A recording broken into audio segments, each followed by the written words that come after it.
அன்பானவர்களே, இந்த அருமையான ஆராதனை ஞாயிற்றுக்கிழமை நாளிலே ஆண்டவர் உயிர்த்தெழுந்த நாளிலே உங்கள் யாவரையும் ஆண்டவராகிய இயேசு கிறிஸ்துவின் நிதான நாமத்தினாலே நான் அன்போடு கூட இந்த இணையதளத்தின் வாயிலாக வாழ்த்து வரவேற்கின்றேன். நாங்கள் யாவரும் 24ஆம் சங்கீதத்தை வாசித்து ஆண்டவரை ஆராதித்து கர்த்தரை வழிபட ஆயத்தப்படுவோம். பூமியும் அது நிறைவும் உலகமும் அதிலுள்ள குடிகளும் கர்த்தருடையது. அவரே அதை கடல்களுக்கு மேலாக அஸ்திவாரப்படுத்தி அதை நதிகளுக்கு மேலாக ஸ்தாபித்தார். யார் கர்த்தருடைய பர்வதத்தில் ஏறுவான்? யார் அவருடைய பரிசுத்த ஸ்தலத்தில் நிலைத்திருப்பான்? கைகளில் சுத்தம் உள்ளவனும் இருதயத்தில் மாசில்லாதனுமாயிருந்து தன் ஆத்துமாவை மாயைக்கு ஒப்புக்கூடாமலும் கபடாய் ஆணையிடாமலும் இருக்கிறவத்தானே. அவன் கர்த்தரால் ஆசீர்வாதத்தையும் தன் ரட்சிப்பின் தேவனால் நீதியையும் பெறுவான். இதுவே அவரை தேடி விசாரித்து அவருடைய சமூகத்தை நாடுகிற யாக்கோபு என்னும் சந்ததி. வாசல்களே, உங்கள் தலைகளை உயர்த்துங்கள், அநாதி கதவுகளே உயருங்கள், மகிமையின் ராஜா பிரவேசிப்பார். கண்களை மூடி ஜெபம் பண்ணி நாங்கள் ஆண்டவரை ஆராதிப்போம். பரிசுத்தம் உள்ள ஆண்டவரே, அப்பா, நாங்கள் உண்மை சுத்த இருதயத்தோடு தொழுது கொள்ள எங்களுக்கு முடிய கிருபையை தரும்படி காட்சி வைக்கின்றோம். யார் கர்த்தருடைய பர்வதத்தில் ஏறுவான்? தன் கரங்களிலே மாசில்லாதவனாயிருந்து உண்மையாய் ஆண்டவரை தேடுகிறவன் தானே என்று சொல்லி உடைய வார்த்தையை எங்களை அடைக்கிறது சுவாமி. இந்த ஆராதனை வேளையை ஆண்டவரே எங்களுக்கு ஆசீர்வாதமாய் மாற்றி தரும்படி காட்சி வைக்கின்றோம். ஆண்டவர் இயேசுவின் நாமத்தினால் ஜெபிக்கிறோம் நல்ல பிதாவே, ஆமென், ஆமென். இந்த ஆராதனையில் இந்த ஒளிபரப்பினூடாக கலந்து கொண்டிருக்கும் உங்கள் அனைவரையும் ஆண்டவராகிய இயேசு கிறிஸ்துவின் நாமத்தில் வாழ்த்தி வரவேற்கிறோம். ஆண்டவரை துதிப்பது எத்தனை இன்பமும் எத்தனை மகிழ்ச்சியுமாய் இருக்கிறது. நம்மை படைத்த ஆண்டவரை நாங்கள் ஸ்தோத்தரிப்பது எத்தனை மன மகிழ்ச்சியாய் இருக்கிறது. இம்மட்டும் எங்களை உயிருடன் காத்த அந்த ஆண்டவரை நாங்கள் ஒரு விசை நோக்கி பார்ப்போம். எங்களுடைய துதி ஸ்தோத்திரங்களை ஏறெடுப்போம். கர்த்தருக்கு நன்றி கூறுவோம். இம்மட்டும் அவருடைய கிருபையினாலே எங்கள் யாவரையும் காத்து வழிநடத்தின அந்த மேலான கிருபைக்காக நன்றி செலுத்துவோம். ஒரு விசை கண்களை மூடி ஜெபிப்போம். அன்பான இயேசப்பா, நீங்க தந்த இந்த அழகான நாளுக்காக உங்களுக்கு நன்றி சுவாமி. இரக்கத்தில் ஐஸ்வர்யம் உள்ள சர்வவல்ல தேவனே, உங்க கிருபையினால இன்னைக்கு நாங்க எல்லாரும் உயிரோடு இருக்கோம் ஏசப்பா. எத்தனையோ பேருடைய கண்கள் மூடப்பட்ட நிலைமையிலும் நாங்க உயிரோட கண் திறந்த அப்பா சுவாமி உங்களை நோக்கி பார்க்க, உங்களை ஸ்தோத்தரிக்க நீங்க தந்த இந்த நேரத்துக்காக நன்றி ஏசப்பா. உங்க கிருபை மட்டும்தான் எங்க வாழ்க்கையில ஏசப்பா இருக்கு. உங்க கிருபை இல்லைன்னா நாங்க இல்லவே இல்லை சுவாமி. உங்க கிருபைக்காக உங்களுக்கு நன்றி ஏசப்பா. வேதத்தில் இப்படியாக ஒரு வசனம் கூறப்பட்டிருக்கிறது, மலைகள் விலகினாலும் பர்வதங்கள் நிலை பெயர்ந்தாலும் என் கிருபை உன்னை விட்டு விலகாமலும் என் சமாதானத்தின் உடன்படிக்கை நிலை பெயராமலும் இருக்கும் என்று உன்மேல் மனதுருகிற கர்த்தர் கூறுகிறார் என்று ஏசாயா 54ஆம் அதிகாரம் 10ஆம் வசனம் இப்படியாக கூறுகிறது. மலைகள் விலகி போனாலும் பர்வதங்கள் நிலை பெயர்ந்தாலும் கர்த்தருடைய கிருபை ஒரு நாளும் ஒரு போதும் மாறாததா இருக்கிறது. அவருடைய கிருபையினால தான் இன்னைக்கு நான் இங்க நிக்கிறேன், நீங்க இருக்கீங்க. எல்லாம் கர்த்தருடைய கிருபை மட்டும்தான். அந்த கிருபையை நினைத்து நாங்கள் ஒரு விசை கர்த்தருக்கு நன்றி செலுத்துவோம். நன்றி மனதோடு பின்வரும் பாடலை நாங்கள் யாவரும் சேர்ந்து பாடுவோம்.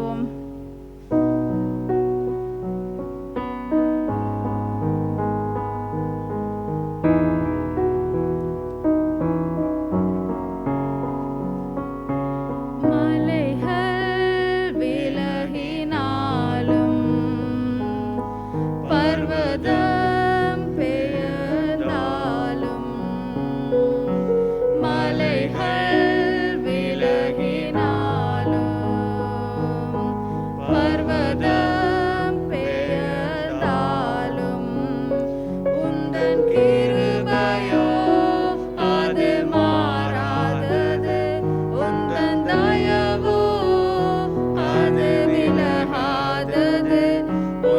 கிருபையோ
மட்டுமே.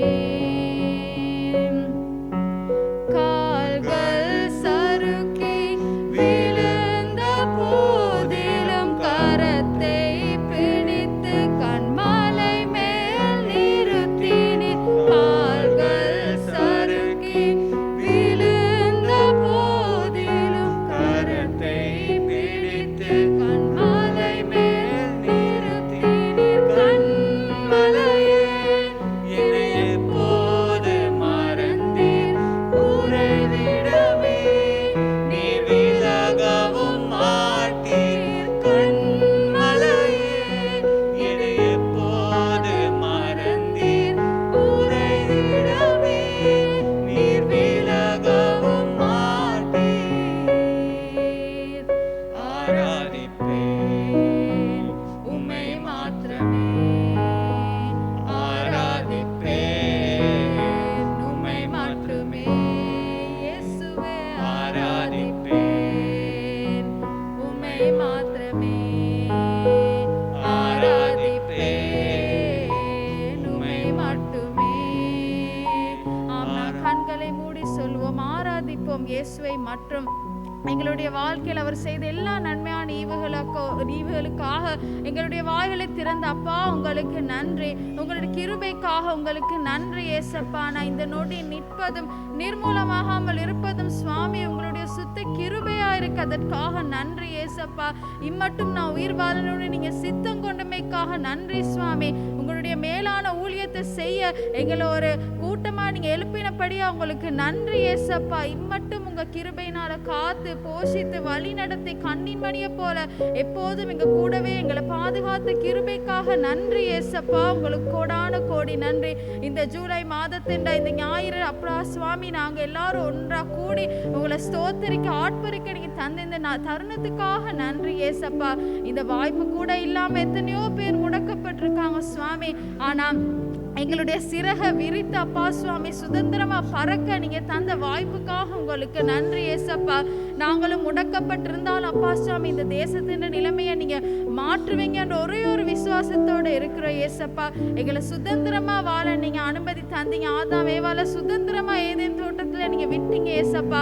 ஆனாலும் தப்பு பாவம் செய்ததினால் அப்பா சுவாமி தண்டனை அனுபவித்தாங்க ஏசப்பா. இந்த நேரத்திலும் நாங்களும் மகா பெரிய பாவிகளா இருக்கோம். ஆனாலும் உங்களுடைய மேலான கிருபையினால உங்களுடைய மேலான ஸ்நேகத்தினால எங்களை பாதுகாத்து கிருபைக்காக நன்றி ஏசப்பா.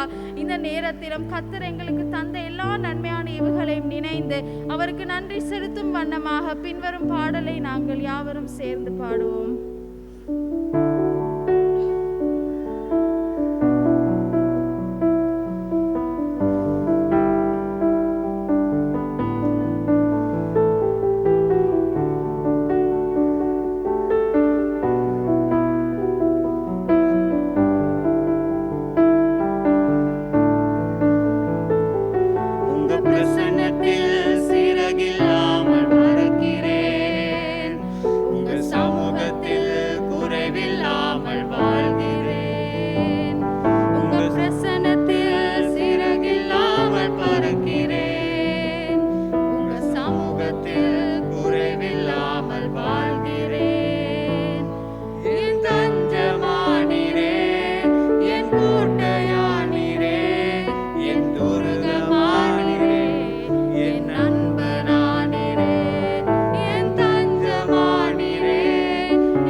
நானே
தஞ்சமும் நீங்க தான் அப்பா சுவாமி, எங்க கோட்டையும் நீங்க தான், எங்க துருகமும் நீங்க தான், எங்களுடைய நண்பனும் நீங்க தான் ஏசப்பா. மிகுதியான இந்த காலத்திலும் அப்பா சுவாமி, நீங்க எங்களை ஒரு நண்பனை போல எங்க கூடவே இருந்து, ஒரு தோல் சாய ஒரு தோழனா எப்போதும் கூடவே இருந்து எங்களை காத்து வழி நடத்துவீங்கன்னு நாங்க விசுவாசிக்கிறோம் சுவாமி. எல்லா துதிக்கான மகிமையும் உங்க ஒருவருக்கு மட்டும் சேரட்டும்னு ஜெபம் வேண்டி நிற்கிறோம் சர்வவல்ல தகப்பனே, ஆமேன். இந்த நேரத்திலும் நாங்கள் தொடர்ந்தும் ஒரு விசை கண்களை மூடின வண்ணமாக எங்களுடைய பாவங்களை நாங்கள் அறிக்கை செய்வோம். நாங்கள் கர்த்தருக்கு விரோதமாக செய்த ஒவ்வொரு குற்றத்தையும் கர்த்தரிடம் நாங்கள் கூறுவோம். அவர் எங்களுக்கு மன்னிப்பை தர வல்ல தேவனாய் இருக்கிறார். நாங்கள் மன்னிப்பை பெற்றுக்கொள்ள நாங்கள் தகுதியுள்ளவர்களாக நாங்கள் இருக்க வேண்டும். நாங்களுடைய பாவங்களை நாங்கள் இந்த பொழுது கர்த்தரிடத்தில் நாங்கள் கூறுவோம். அப்பா சுவாமி, உங்களுக்கு விரோதமா நாங்கள் சொல்லிலும் செயலிலும் செய்த பாவங்களை தயவு கூர்ந்து எங்களுக்கு மன்னிக்கும்படியா வேண்டி நிற்கிறேன் ஏசப்பா. அந்த சிலுவை மரத்துல எங்களுக்காக உங்களோட கடைசி சொட்டு ரத்தத்தையும் நீங்க சிந்தினீங்க. நன்றி சுவாமி, அந்த தியாகத்துக்காக நன்றி சுவாமி. இந்த பூமியில யார் எங்களுக்காக மரிப்பா, யார் எங்களுக்காக இவ்வளவு சுமைய சுமப்பா ஏசப்பா. ஆனாலும் நீங்க எங்க மேல வச்சிருந்த அந்த அன்பு வேற ஒன்றும் இல்லை ஏசப்பா. எங்கிட்ட இருந்து நீங்க எதையுமே எதிர்பார்க்கல. பாவம் செய்யாம ஒரு பரிசுத்தமான வாழ்வு வாழ அழைத்திருக்கீங்க அப்பா சுவாமி. எங்களுக்காக அந்த கொல்கத்தா மலையில நீங்க செந்தின ஒவ்வொரு சொட்டு ரத்தத்துக்காக நன்றி ஏசப்பா. நன்றி சுவாமி, அந்த தியாகத்துக்காக நன்றி ஏசப்பா. தயவு கூர்ந்து இந்த மானிடர் நாங்க செய்த பாவங்களை தயவு செஞ்சு மன்னிக்கும்படியா வேண்டி நிற்கிறேன் சுவாமி. எங்களுடைய பாவங்களை மன்னித்து எங்களுடைய ஜெபங்களுக்கு பதில் தரும்படியா வேண்டி நிற்கிறேன் சுவாமி. எங்க ஜீவனுள்ள தேவன், நீங்க எங்க ஜெபத்தை கேட்கிறீங்க, எங்களுக்கு பாவ மன்னிப்பு தந்துட்டீங்க நாங்க விசுவாசிக்கிறோம். இயேசு சுவாமி நாமத்தினால் ஜெபம் வேண்டி நிற்கிறோம் சர்வவல்ல தகப்பனே, ஆமேன். இந்த நேரத்திலும் நாங்கள் யாவரும் கர்த்தர் கற்பித்து கொடுத்த ஜெபத்தை சேர்ந்து சொல்லுவோம். பரமண்டலங்களுக்கு எங்கள் பிதாவே, உம்முடைய நாமம் பரிசுத்தப்படுவதாக, உம்முடைய ராஜ்யம் வருக, உம்முடைய சித்தம் பரலோகத்தில் செய்யப்படுவது போல பூமியிலும் செய்யப்படுவதாக. எங்களுக்கு வேண்டிய ஆகாரத்தை எங்களுக்கு இன்று தாரும். எங்கள் கடனாளிகள் நாங்கள் மன்னிக்கிறது போல எங்கள் குற்றங்களை மன்னியும். எங்களை சோதனைக்குள் பிரவேசிக்க பண்ணாமல் தீமை ரட்சித்துக் கொள்ளும். ராஜ்யம் வல்லமை மகிமை என்றென்றும் உடையவைகளே, ஆமேன். நாம் யாவரும் ஜெபம் செய்வோம். நாம் இருக்கும் இடத்தில் எங்கள் கண்களை மூடி எங்கள் உள்ளத்தை சிறந்து ஆண்டவருக்கு முன்பாக எங்களுடைய குற்றம் குறைகளை, எங்கள் பாவங்களை அறிக்கை செய்வோம். அவைகளை அறிக்கை செய்து நாம் இறைவனிடத்தில் இருந்து வருகின்ற சமாதானத்தையும் மன்னிப்பையும் நாம் பெற்றுக்கொள்வோம். ஆண்டவரே, நீ நல்லவர், வல்லவர், பரிசுத்தர். ஆண்டவரே, நாங்கள் எங்களுடைய கரங்களினாலும் எங்களுடைய சிந்தனையினாலும் ஆண்டவரே, நாங்கள் சில செய்த பாவங்களை உங்களுடைய சமூகத்தில் அறிக்கை செய்கிறோம் சுவாமி. ஆண்டவரே, எங்களுடைய செயல்கள், எங்களுடைய திட்டங்கள், தீர்மானங்களிலே நாங்கள் விட்ட தவறுகள், ஆண்டவரே, உம்மை நோக்கி பார்க்க முடியாத தருணங்கள், ஆண்டவரே, உம்முடைய வேதத்தின் அதிசயங்களை காண முடியாத நேரங்கள், ஆண்டவரே, உமக்காக ஊழியம் செய்ய முடியாத வேலைகள், ஆண்டவரே சுவாமி, உம்மை போல் நீர் பார்க்கிற வண்ணமாய் நாங்கள் மனிதரை பார்க்காத நேரங்கள், நீர் நடக்கிற விதமாக நாங்கள் நடக்காத பாதைகள் எல்லாவற்றையும் நாங்கள் உம்முடைய சமூகத்திலே நாங்கள் ஏறெடுக்கிறோம் சுவாமி. ஆண்டவரே, எங்களை மன்னிங்கள் சுவாமி. எங்கள் இதயத்தில் இருக்கின்ற எல்லா தீமையான காரியங்களையும் எடுத்து போடுங்கள் சுவாமி. எங்களுக்கு ஒரு புது வாழ்வை தாருங்கள் சுவாமி. மற்றவர்களோடு ஆண்டவரே இடைப்படும் பொழுது ஆண்டவரே, நாங்கள் பிரதிபலிக்கத்தக்கதாக உம்முடைய வார்த்தைகள் கூடாக ஆண்டவரே, நீர் காட்டிய நல் வழிகளுக்கு கூடாக நாங்கள் செயல்பட எங்களை நீங்கள் கிருபையாய் வழிநடத்த வேண்டுமாய் நாங்கள் செபிக்கிறோம். எங்கள் குறை குற்றங்களை ஆண்டவரே, எங்களுடைய பிள்ளைகளை ஆண்டவரே, நீர் எல்லாவற்றையும் அறிந்திருக்கிறீர் சுவாமி. ஆண்டவரே, மனிதர் பார்க்கிற வேண்டுமா அல்ல ஆண்டவரே சுவாமி, நீ இருதயத்தை பார்க்கின்றீர் ஆண்டவரே. இருதயத்தில் இருக்கின்ற எல்லா விதமான தீய காரியங்களை எடுத்து ஆண்டவரே, நீர் சுத்தப்படுத்தி எங்களை தூய்மைப்படுத்தி எங்களை வழிநடத்த வேண்டுமா நாங்கள் சொல்கிறோம். ஆண்டவரே, நீர் கொடுக்கின்ற அந்த மேலான கிருபைக்காக, மன்னிப்புக்காக நன்றி ஆண்டவரே. எங்களுக்காக ஆண்டவரே, நீர் இரத்தம் சிந்தி சிலுவையிலே ஆண்டவரே உம்முடைய உயிரை தியாகம் செய்து எங்களை கொடுத்த அந்த மீட்புக்காக நாங்கள் நன்றி கூறுகிறோம் சுவாமி. அதனூடாக நாங்கள் தொடர்ந்து ஆண்டவரே உங்களுடைய சமூகத்தில் உண்மை உள்ளவர்களாக வாழ எங்களுக்கு கிருபை தர வேண்டுமாய் சொல்கிறோம். நீர் கொடுக்கின்ற எல்லா ஆசீர்வாதங்கள், நீர் கொடுக்கின்ற நன்மைகள், உங்களுடைய கிருபை கூட நாங்கள் பெற்றுக்கொண்ட எல்லா விதமான மண்பின் ஆண்டவரே நற்செய்திக்காக நாங்கள் நன்றியோடு துதித்து ஸ்தோத்திரிக்கிறோம். எல்லா துதியும் கனமும் மகிமையும் உமக்கு உண்டாவதாக. ஆமென். இன்றைய நாளுக்கென வாசிக்கப்பட வேண்டிய திருமறை பாடம் ஆமோஸ் தீர்க்கதரிசியின் புஸ்தகம் 7ஆம் அதிகாரம் 7 முதல் 15 வரை அடங்கியுள்ள தேவனுடைய வார்த்தைகளை கேளுங்கள். ஆமோஸ் 7 முதல் 15 வரை. பின்பு அவர் எனக்கு காண்பித்ததாவது, இதோ தூக்குநூல் பிரமாணத்தினால் கட்டப்பட்ட ஒரு மதிலின் மேல் நின்றார். அவர் கையில் தூக்குநூல் இருந்தது. கர்த்தர் என்னை நோக்கி, ஆமோசே, நீ என்னத்தை காண்கிறாய் என்றார். தூக்கு நூலை காண்கிறேன் என்றேன். அப்பொழுது ஆண்டவர், இதோ இஸ்ரவேல் என்னும் என் ஜனத்தின் நடுவே தூக்கு நூலை விடுவேன், இனி அவர்களை மன்னிக்க மாட்டேன். ஈசாக்கின் மேடைகள் பாலம், இஸ்ரவேலின் பரிசுத்த ஸ்தலங்கள் அவாந்தரமும் ஆக்கப்படும். நான் எரோபெயாம் வீட்டாருக்கு விரோதமாய் பட்டயத்தோடே எழும்பி வருவேன் என்றார். அப்பொழுது பெத்தேலில் ஆசாரியனான அமத்சியா இஸ்ரவேலின் ராஜாவாகிய எரோபெயாமுக்கு ஆள் அனுப்பி, ஆமோஸ் இஸ்ரவேல் வம்சத்தாரின் நடுவே உமக்கு விரோதமாக கட்டுப்பாடு பண்ணுகிறான். தேசம் அவன் வார்த்தைகளை எல்லாம் சகிக்க மாட்டாது. எரோபெயாம் பட்டயத்தினால் சாவான் என்றும் இஸ்ரவேல் தன் தேசத்தில் இருந்து சிறைப்பிடித்து கொண்டு போகப்படுவான் என்றும் ஆமோஸ் சொல்லுகிறான் என்று சொல்லச் சொன்னான். அமத்சியா ஆமோஸை நோக்கி, தரிசனம் பார்க்கிறவனே, போ, நீ யூதா தேசத்துக்கு ஓடிப்போ, அங்கே அப்பம் தின்று அங்கே தீர்க்க தரிசனம் சொல்லு. பெத்தேலிலே இனி தீர்க்க தரிசனம் சொல்லாதே, அது ராஜாவின் பரிசுத்த ஸ்தலமும் ராஜ்யத்தின் அரண்மனையுமாய் இருக்கிறது என்றான். ஆமோஸ் அமத்சியாவுக்கு பிரதி உத்தரமாக, நான் தீர்க்கதரிசியும் அல்ல, தீர்க்கதரிசியின் புத்திரனும் அல்ல, நான் மந்தை மேய்க்கிறவனும் காட்டத்தி பழங்களை பொறுக்கிறவனுமாய் இருந்தேன். ஆனால் மந்தையின் பின்னாலே போகிற போது என்னை கர்த்தர் அழைத்து, நீ போய் என் ஜனமாகிய இஸ்ரவேலுக்கு விரோதமாக தீர்க்க தரிசனம் சொல்லு என்று கர்த்தர் உரைத்தார் என்பதே. வாசிக்கப்பட வேண்டிய திருமறை பாடம் வாசித்து நிறைவாயிற்று. 2 நாளாகமம் 7ஆம் அதிகாரம் 14-15 வசனத்தின் பிரகாரம் நாங்கள் தேவனுடைய சமூகத்தில் எங்கள் தேசத்தை ஒப்புக் கொடுத்து நாங்கள் இந்த நேரத்தில் ஜெபிப்போம். என்னாலும் தரிக்கப்பட்ட என் ஜனங்கள் தங்களை தாழ்த்தி ஜெபம் பண்ணி என் முகத்தை தேடி தங்கள் பொல்லாத வழிகளை விட்டு திரும்பினால், அப்பொழுது பரலோகத்தில் இருக்கிற நான் கேட்டு அவர்கள் பாவத்தை மன்னித்து அவர்கள் தேசத்துக்கு சேமத்தை கொடுப்பேன். இந்த ஸ்தலத்திலே செய்யப்படும் ஜெபத்துக்கு என் கண்கள் திறந்தவைகளும் என் செவிகள் கவனிக்கிறதுமாயிருக்கும்.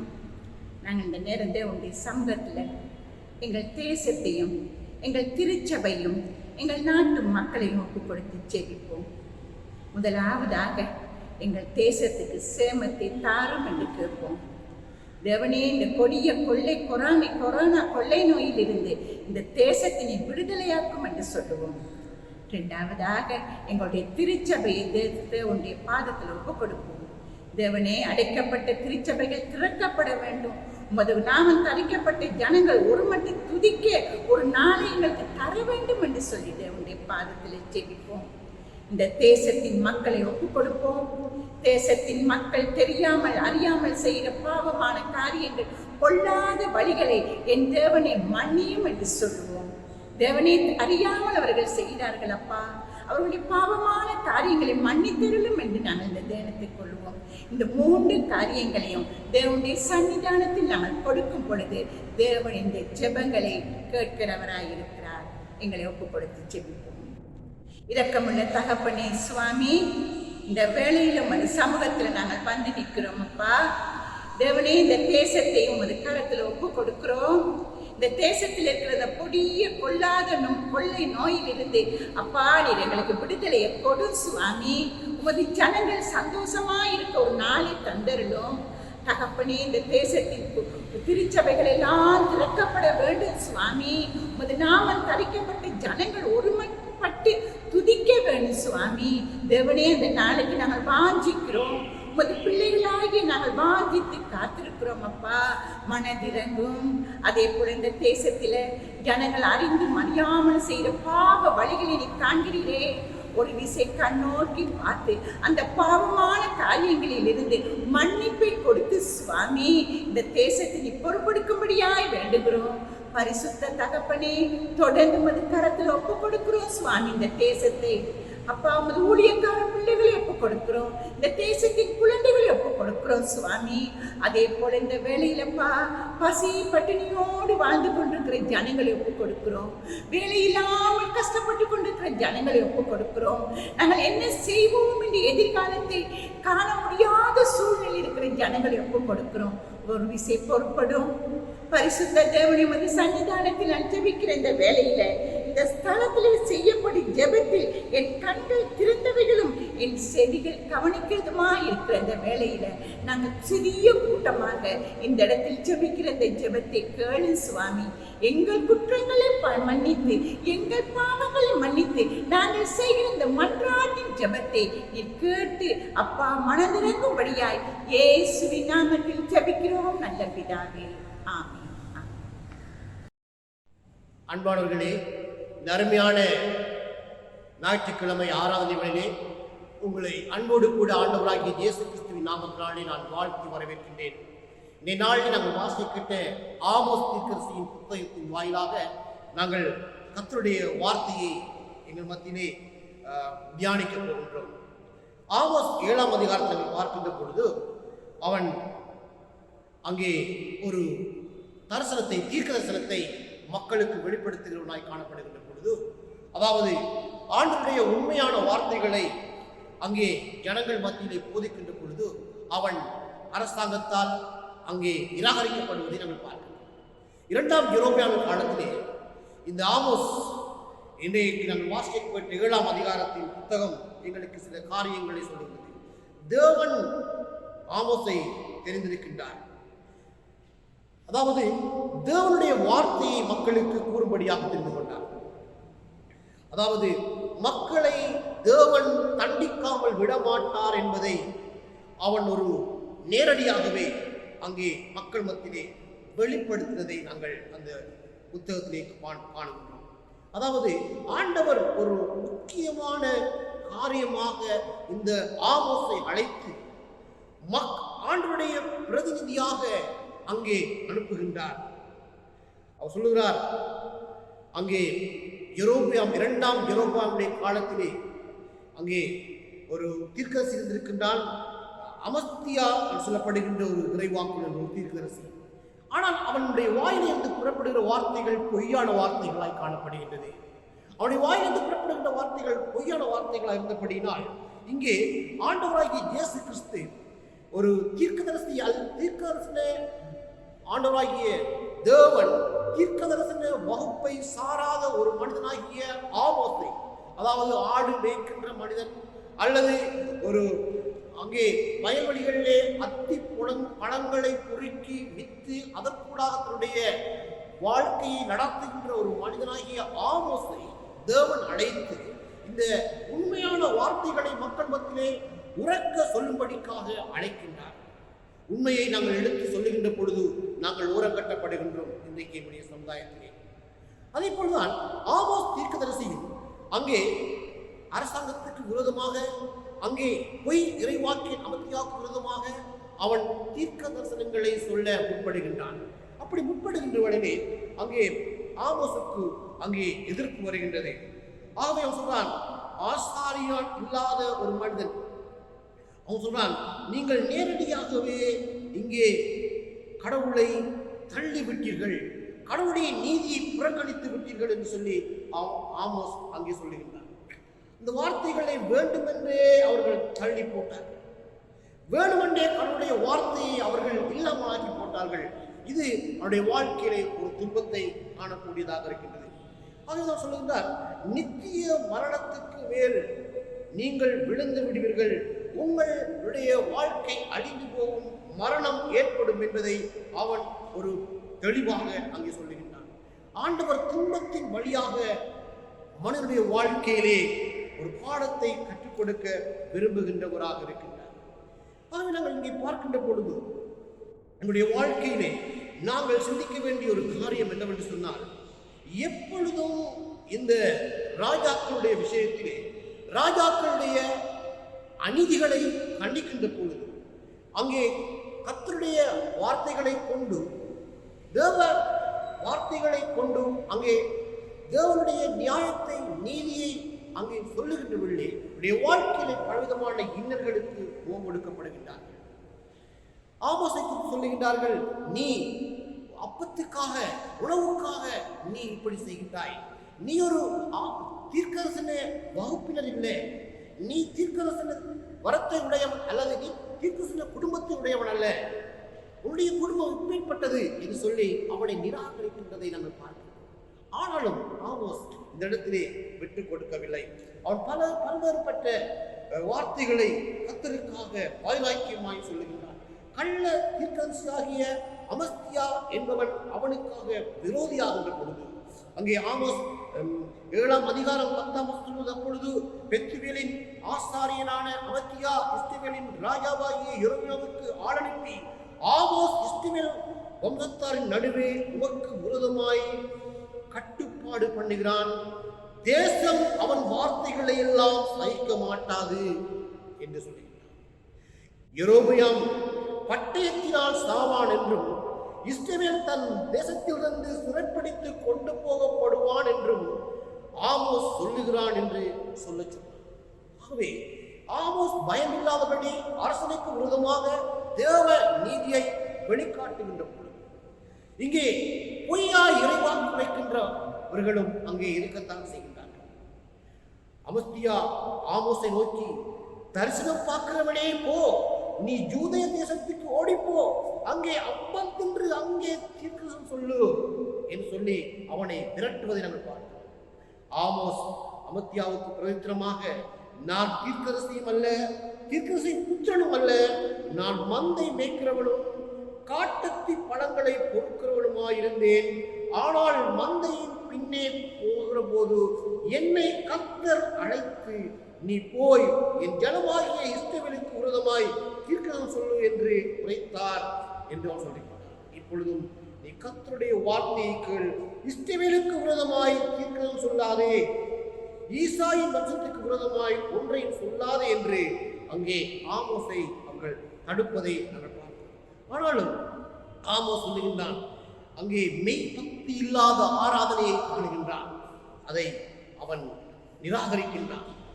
நீதி நிலையில்லாத ஒரு வாழ்வை அவன் காணுகின்றபடியினால் நீதிக்காக அவன் தன்னை அர்ப்பணிக்கின்றான். ஆகவே இன்றைக்கு பார்க்கின்ற பொழுது அங்கிருந்த ஸ்திரீகள் மதுவுக்கும் சிற்றின்பங்களுக்கும் மயங்கி திரிந்தது போல் திரிந்து அவர்கள் நீதியை உடைக்கிறார்கள், தரித்திரரை இன்னும் தரித்திரனாக்கினார்கள். ஆகவே அவைகளுக்கு விரோதமாய் அவன் அங்கே ஆண்டுடைய வார்த்தையை ஆணித்தரமாய் சொன்னான். சிற்றின்ப காரியங்களுக்காக அங்கே நீதி புரட்டப்படுவதை அவன் காணுகின்ற பொழுது, வியாபாரத்திலே அங்கே அநியாயமான வருமானத்தை அவர்கள் திரட்டுகின்ற பொழுது அவனால் அதை தாங்கிக் கொள்ள முடியவில்லை. உண்மை உயிர் வாழ வேண்டும் என்பதிலே அவன் விடாமுயற்சியாக இருக்கின்றான். அன்பானவர்களை, இதை போன்ற ஒரு சம்பவத்தை நாங்கள் புதிய பாட்டில் பார்க்கின்றோம். அங்கே மார்க்கு நற்செய்தியாளன் சில காரியத்தை எங்களுக்கு வெளிப்படுத்துகின்றான். மார்க்கு நற்செய்தியாளன் நாங்கள் பார்க்கின்ற பொழுது அங்கே யோவாஸ் ஞானனுடைய கதை எங்களுக்கு வருகின்றது.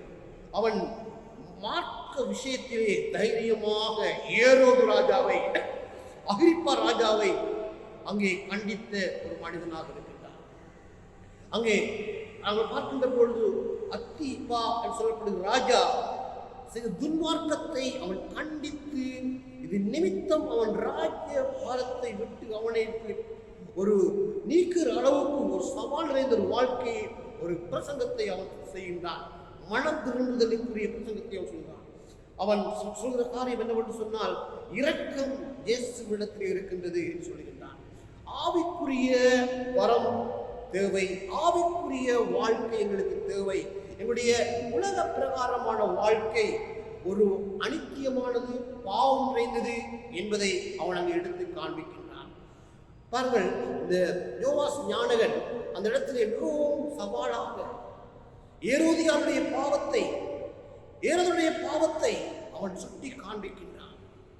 உன்னுடைய மனைவியை உணர்வன் வைத்துக் கொள்வது பாவம் என்பதை அவன் தெளிவாய் சொல்லுகின்றான். பாவத்தினால் வருகின்ற விளைவுகளை அவன் சொல்லுகின்றான். ஆகவே அவனை சிறையிலே அடைக்கிறார்கள். தருணம் வருகின்ற பொழுது தலையே துண்டிக்கின்றான். அந்த யோவாஸ் ஞானகன் ஒரு நாள் இயேசுவிடத்தில் சொல்றார், வருகிறவர் நீதானா அல்லது இன்னொருவர் வர காத்திருக்க வேண்டுமா என்ற ஒரு கேள்வியை கேட்டார். ஆண்டவர் சொல்லுகின்றார், குருடர்கள் பார்க்கின்றார்கள், சப்பானிகள் நடக்கின்றார்கள், ஊமையர்கள் பேசுகின்றார்கள், நீங்கள் காணுவதை போய் சொல்லுங்கள். ஆக நாங்கள் பார்க்கின்ற காரியம் என்னவென்றால், ஆண்டவராகிய இயேசு கிறிஸ்து இப்பொழுது எங்கள் மத்தியிலே பிரசன்னமாயிருக்கின்றார். தேவன் எங்கள் மத்தியிலே பிரசன்னமாயிருக்கின்ற வேளையிலே நாங்கள் வாழுகிற சமுதாயத்திலே நாங்கள் சுத்த மனதோடு நடந்து கொள்ள வேண்டும். நான் ஆரம்பத்திலே வாசித்த சங்கீதம் 24ஆம் சங்கீதம், சுத்தமான கைகள் மற்றும் மாசில்லாத ஒரு இருதயத்தை குறித்து அந்த 24ஆம் சங்கீதம் 4ஆம் சொல்லுகிறது. தேவனை தொழுது கொள்ளும் அனைவருக்கும் சுத்தமான இருதயம், மாசில்லாத கை தேவை. சுத்தமான கையும் மாசில்லாத இருதயம் தேவை. தேவனை தொழுது கொள்ளவும், அவருக்கு ஊழியம் செய்யவும், அவருடைய ஆசீர்வாதத்தை பெற்றுக் கொள்ளவும் விரும்புகிற நாங்கள் ஒரு மாசில்லாத இருதயத்தையும் ஒரு நீதியுள்ள வாழ்க்கையையும் உடையவர்களாக இருக்க வேண்டும் என்று தாவீது சங்கீதத்திலே வலியுறுத்துகிறார். சுத்தமான கைகள் என்பது புறம்பான பாவ நடவடிக்கைகள் இருந்து விடுதலையான ஒரு வாழ்க்கை வாழுகின்ற வாழ்க்கையாகும். ஒரு சுத்தமான இருதயம் என்பது பசுத்தத்தையும் சரியான நோக்கத்தையும் லட்சியமாக கொண்ட ஒரு வாழ்க்கை வாழ்வதே என்பதை வேதம் எங்களுக்கு வலியுறுத்துகிறது. ஆண்டவராகிய இயேசு கிறிஸ்து மனப்பிரசங்கத்தில் சொல்லுகின்றார். அங்கே நாங்கள் பார்க்கின்ற பொழுது 5ஆம் அதிகாரம் 28ஆம் வசனம் பார்க்கின்ற பொழுது, இருதயத்தில் பரிசுத்தமுள்ளவர்கள் பாக்கியவான்கள், அவர்கள் தேவனை தரிசிப்பார்கள். அன்பானவர்களே, இருதயத்தில் பரிசுத்தம், கரங்களிலே சுத்தம் தேவை. ஆகவே இது எங்களுடைய வாழ்க்கையிலே இன்றியமையாத ஒன்றாக இருக்கிறது.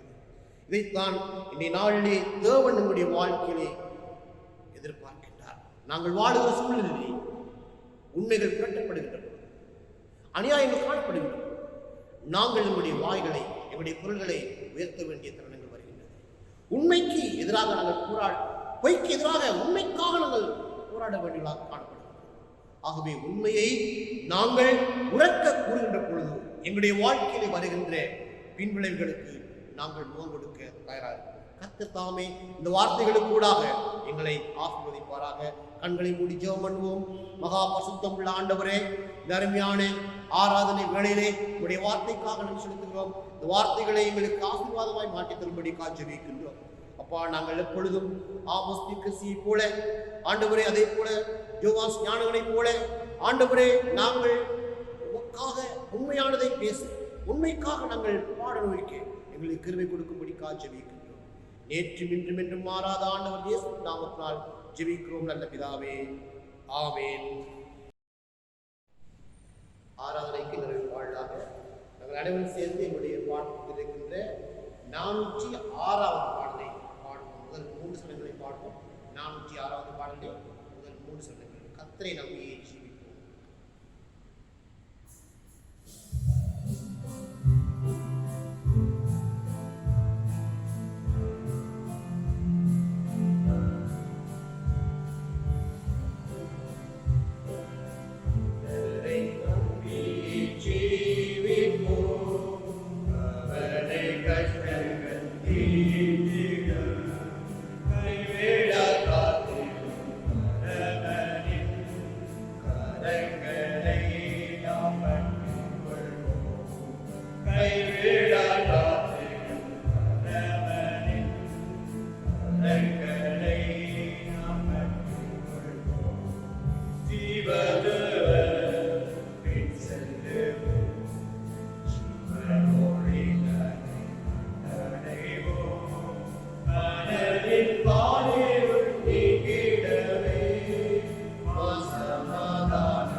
கர்த்தருடைய ஆசீர்வாதத்தை கேட்போம்.